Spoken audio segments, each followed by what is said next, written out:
The busy streets of Manhattan, New York City. The surroundings resemble a massive mechanical beehive where everyone is perpetually running. Jason is one of them. At 35, he is leading the race to become the VP of a major multinational company. Jason's life is like an Excel sheet, every second meticulously calculated. The expensive Rolex on his wrist doesn't just show him the time, it constantly reminds him of how far behind he is. Today is the biggest presentation of his life. If he lands this deal, his salary will double. He was reviewing last-minute details on his laptop in a taxi when suddenly a sharp screech of brakes was heard. Jason's cherished watch slipped from his wrist and crashed onto the metal floor of the car. The sound of shattering glass made Jason's heart tremble. This watch was the last gift from his late father. The watch had stopped. The hands were stuck at exactly 8:15. The presentation was set to begin in just 40 minutes. Jason got out of the car. There was no time to sit in traffic. He started running. On the way to his office, down a narrow alley, his eyes fell upon a dusty sign. Abraham's Timepieces. We repair time. Jason usually wouldn't enter such a dingy shop, but the watch held too much sentimental value. He thought perhaps an old-timer could fix it quickly. Pushing the door open, the outside noise vanished like magic. Inside, there was only the ticking of thousands of clocks, wall clocks, pocket watches, hourglasses. It had everything. Behind the counter sat an old man with a white beard, round spectacles, and a leather apron. This was Mr. Abraham. Panting, Jason said, "I need this watch fixed right now. I'll pay double, but I need it in 15 minutes. Mr. Abraham took the watch and examined it silently through a loupe.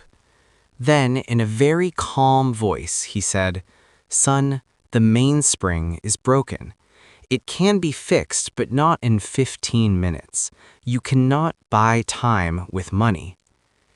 Irritated, Jason snapped, "Listen, I am a busy man. This is America. Time is money. Don't you know that? I don't have time to waste." Old Abraham smiled and placed the watch on the table.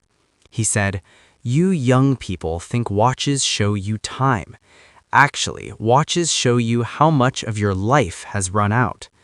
Your watch is stuck at 8:15. Did you know your father passed away at this exact time?" Jason was startled. How did this old man know? Abraham continued, "I have been fixing watches in this city for 50 years. By looking at the rush of people and the vibration of the hands, I can read their souls." Despite his hurry, something in the old man's voice stopped Jason in his tracks.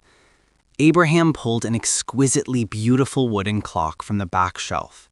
It looked majestic, but it had no hands. Abraham said, "Do you want to hear the story of this clock? I had a friend named Richard.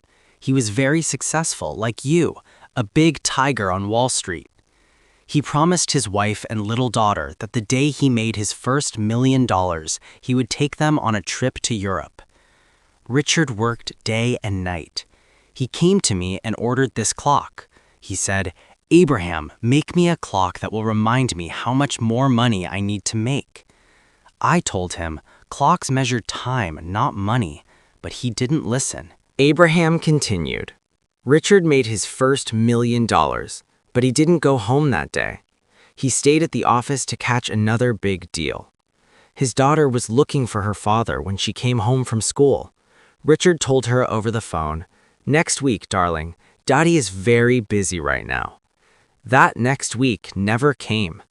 Richard's wife and daughter died in a car accident that very night while coming to his office to surprise him. When Richard got the news, he had $1 million in his account, but his life was empty. He never came to pick up this clock. I never put hands on it, because for Richard, time had stopped right there. Now he lives alone in a nursing home, waiting every day for the time he could never give his family." Jason stood stunned. He suddenly remembered leaving his house this morning.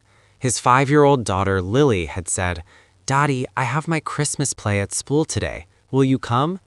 Jason, staring at his laptop, had replied, "Sorry, sweetie, Daddy has a very urgent meeting."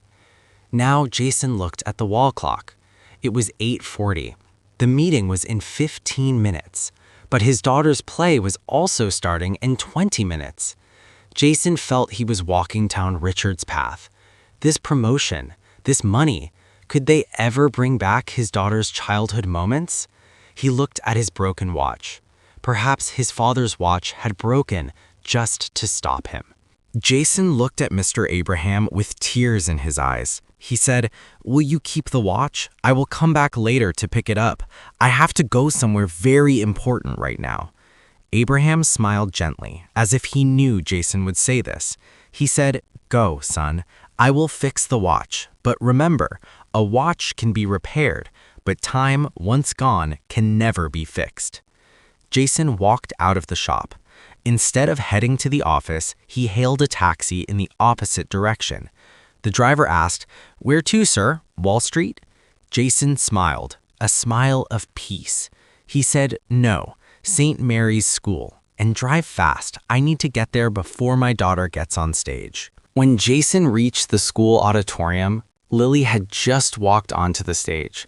Seeing her father in the audience, Lily's eyes sparkled with joy. In that moment, Jason realized he had won the biggest deal of his life today. He might not have gotten the promotion, but he had become a hero in his daughter's eyes. Moral of the story: success and a career are certainly important in life, but they should never come at the cost of your loved ones and your own happiness.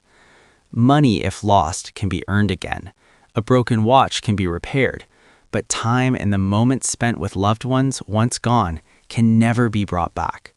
Whether in busy America or anywhere else in the world, at the end of the day, people are a person's true wealth.